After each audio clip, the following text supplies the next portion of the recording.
السلام عليكم ورحمة الله وبركاته. هو ليه في ناس بتتعلم لغة كويس جدًا وبسرعة وبتبقى شاطرة وبنلاقي إن هي ما عندهاش أزمة كبيرة في اللغات، وليه ناس تانية بتعمل أزمة كبيرة وبتفضل تتفرج على فيديوهات كتير وبتفضل تعاني فترة طويلة وممكن بعد سنين طويلة جدًا ما يقدروش إن هم يتعلموا لغة. الفيديو ده هو فيديو دردشة مش محضرين فيه سكريبت معين، هنتكلم مع بعض على شوية أفكار كده خاصة بالنقطة دي، والسؤال ده بجد سؤال محوري. يعني في الوقت ده كله الواحد اتعامل مع ناس كتيرة جدًا حاولت إن هي تتعلم لغات مختلفة، حاجة زي الألماني دي من اللغات اللي فعلًا يعني في ناس كتيرة جدًا في ألمانيا بقى لها سنين وبقى لها 5 سنين وبقى لها 10 سنين ولسه ما اتعلمتش اللغة أو لسه بتعاني معاها بشكل كبير. حاجة زي الإنجليزي في ناس كتيرة جدًا بتتخرّج بتطلع من المدرسة بتبقى عندها لغة و2 و3 بمنتهى السهولة، وناس تاني بتفضل تعاني وتاخد كورسات مختلفة وتفضل عندها أزمة كبيرة. فتفتق إلى ذهني إن إحنا نقعد نتكلم مع بعض شوية عن كام فكرة خاصة بالموضوع ده ونجاوب على السؤال ده. طيب، لو أنا جيت قُلت إن أنا عندي دلوقتي رسم بياني، الرسم البياني ده هو فيه علاقتين، محور رأسي ومحور أفقي. طيب المحور الرأسي ده هنقول إن ده مستوى الناس في اللغة، يعني ده كده المستوى، ده بيعبّر على مستوى الناس في اللغة دي. لو أنا جيت قُلت كل الناس اللي بتتعلم لغات في العالم كله أنا هادخّلها في أوضة، وبعدين مرّة واحدة كده هاخش أعمل عليهم كبسة وأبدأ أشوف مستواهم عامل إزاي. وهنبدأ إن إحنا نقيّم مستوى كل البشر اللي بتتعلم كل اللغات اللي في الدنيا. هنلاحظ إن في ناس موجودة في الأول لو جينا بصينا على المحور ده، ناس مختلفة. هنقعد بقى كده إيه ننقّط، ننقّط، ننقّط، ننقّط، ننقّط، ناس مختلفة، الناس دي كلها موجودة في مستوى مبتدئ. جميل؟ طيب، وهنلاقي ناس موجودة في مستوى أكبر شوية، ومرة تانية ما لكش دعوة بالمستوى الأفقي لكن ركّز على المستوى الرأسي.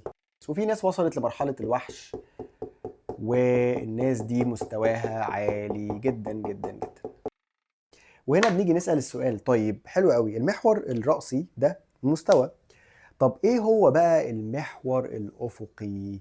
بمعنى إيه العامل اللي كل ما بنتحرك ناحيته بنلاقي إن مستوى الناس بيزيد؟ هو ده هدفنا إن إحنا نوصل له من الفيديو ده، إن إحنا نعرف المحور ده فيه إيه بالضبط، إيه الحاجة اللي كل ما تحصل كتير كل ما المستوى الناس بتتقدم. أنا عايز أقول لك معلومتين. المعلومة الأولانية إن المحور ده مش الذكاء. يعني لو جينا كده قلنا إن الذكاء، وقصدي هنا مش الذكاء العام في الحياة لأن كلنا فعليا أذكياء في حاجات معينة وأغبياء في حاجات معينة، لا أنا بتكلم على الذكاء في اكتساب اللغة وإن حد يبيك اب الأصوات بشكل سريع.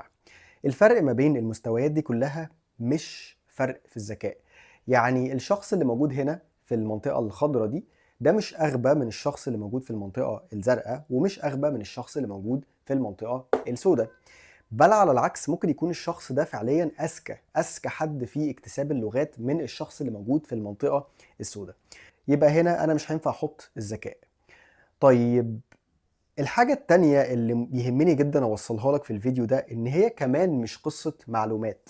يعني لو جينا تخيّلنا إن الشخص اللي موجود في المكان ده، اللي هو مستواه متقدم جدًا، إن الشخص ده راكم عدد كبير جدًا من المعلومات في اللغة، فضل يراكم كلمات كتيرة جدًا، جدًا، وجُمل كتيرة، ومعرفة بالقواعد، فبقى عنده حجم من الknowledge أو المعرفة، وبسبب المعرفة دي هو بقى موجود هنا وبيعرف يتكلم. فخلّيني أقول لك لأ، القصة مش قصة معلومات.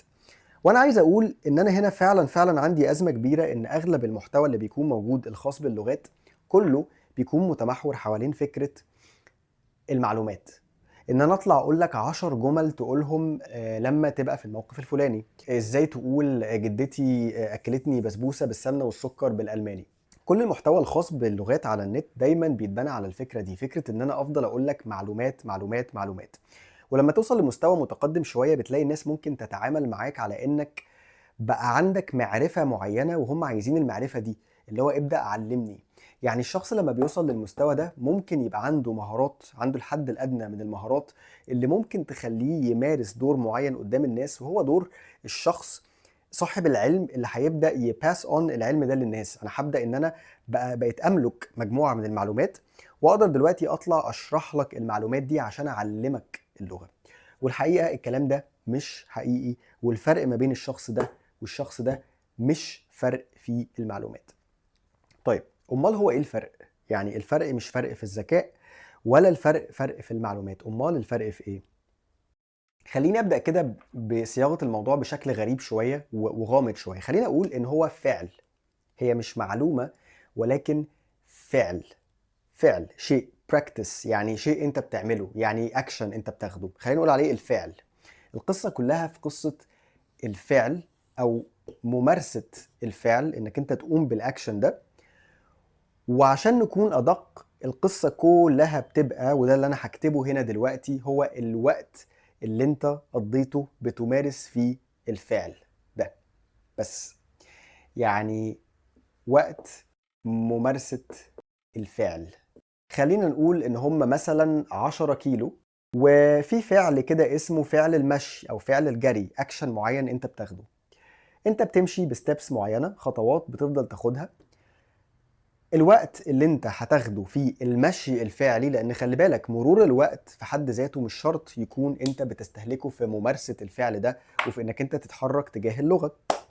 يعني انا ممكن مثلا في النص اخد وقت ما اعملش حاجة، وممكن في النص اخد وقت بعمل حاجات مش مفيدة جدا، فبالتالي الممارسة بتاعتي او الفعل بتاعي مش effective بنسبة كبيرة. انا بضيع وقت في حاجات كتيرة انا اظن ان هي فعالة، لكن هي في الواقع مش فعالة بشكل كبير. فيبقى النقطة كلها ان انا امارس الفعل الصح، وامارس الفعل الصح ده لوقت طويل، او ان الوقت بتاع ممارسة الفعل ده هو اللي هيحطني يا اما هنا يا اما هنا يا اما هنا بس. لكن مش ذكائي، لان انا ممكن ابدا دلوقتي لغه جديده تماما واكون ذكي جدا في اكتساب اللغات، لكن انا لسه بادئ المشوار بتاعي، ال10 كيلو بتوعي لسه بادئهم، فانا موجود هنا، انا في الستيب الفلانيه موجود هنا. وبعد فتره لو انا كملت هكون موجود هنا، ولو انا فضلت بعد فتره هكون موجود هنا. ومش فكره تراكم المعلومات النظري. لو انا جيت شرحت لك مثلا في الالماني قلت لك الفيكسل بريبوزيشنن، بدات اشرح لك يعني ايه فيكسل بريبوزيشنن، وحروف الجر دي امتى بتيجي مع الداتيف، امتى بتيجي مع الاكوزاتيف، وفهمتك، قعدت افهمك كل شويه، افهمك حاجات واديك غيدا فيندونجن، واديك حاجات تتكلم عنها في حاجات معينه، معلومات انت قاعد تراكمها، بس في النهايه المعلومات دي هي معلومات نظري، لكن هو مش الفعل. يعني انا ممكن اقول لك مثلا انت لو عايز تخس، لو انت شخص تخين وعايز تخس، فممكن اقول لك انت محتاج تلعب رياضه، ومحتاج انك تدخل كالوريز مثلا في جسمك اقل من اللي انت محتاجها عشان تخس. هل المعلومه دي مفيده؟ ممكن تكون المعلومه دي مفيده، وممكن حد يطلع يقول معلومه تانية افيد او ادق. المعلومات دي كلها مفيده، لكن هل المعلومه دي هتخسسك؟ لا. لو انا شرحت لك ايه هو زمن البريزنت بيرفكت وامتى بنستخدمه، ممكن تكون المعلومه دي مفيده بدرجه ما، ممكن. لكن هل المعلومه دي هتخليك تتكلم؟ لا، لان ده مش الفعل. فركز على ان انت تكون بتعمل الفعل ده، ووقتك في ممارسة الفعل ده هو ده اللي بيخليك تتحرك عشان تكون موجود في يوم من الايام هنا. كلمة الفعل وممارسة الفعل، ويعني كلمة غريبة شوية كده، ممكن تحسسك ان انا ببيع لك حاجة، وانا والله مش ببيع لك حاجة خالص لما بقول لك الفعل. بس انا عايز اوصل لك كونسبت ان اللغة هو اكشن بيتاخد، مش مجرد معلومات نظري انا بقعد اراكمها. اللغة هو روتين ثابت، وافضل طريقة لقياس الروتين ده عشان تفضل متحمس وتعمل ده فترة طويلة هو الوقت. يعني ان انت تبدأ يبقى عندك روتين معين، حاجة معينة انت بتعملها، والحاجة دي بتعملها على مدار فترة طويلة، وتدخل ده في يومك، وتركز على ان انت تلتزم بالنقطة دي لفترة كويسة، وتفهم ان انت بتتحرك. محدش، لو في واحد نيتيف سبيكر داخل عنده بي اتش دي في تعليم اللغات، 10 بي اتش دي، يعني لو حد خبير جاي من، يعني ما فيش منه اتنين، الشخص ده مش هيعلمك اللغة، لان هو في الاخر فعل، والفعل ده بيتمارس، وانت اللي بتمارس الفعل ده. اتمنى الفكره بتاعت الفيديو دي تبقى واضحه كده، وتبقى دردشه عامه توصل لك الموضوع. ولو عندك اي سؤال ممكن تسالنا في الكومنتات. وانا نسيت اقول ان انا اسمي محمد عبد الناصر، وان دي قناه مكتسب. و سلام.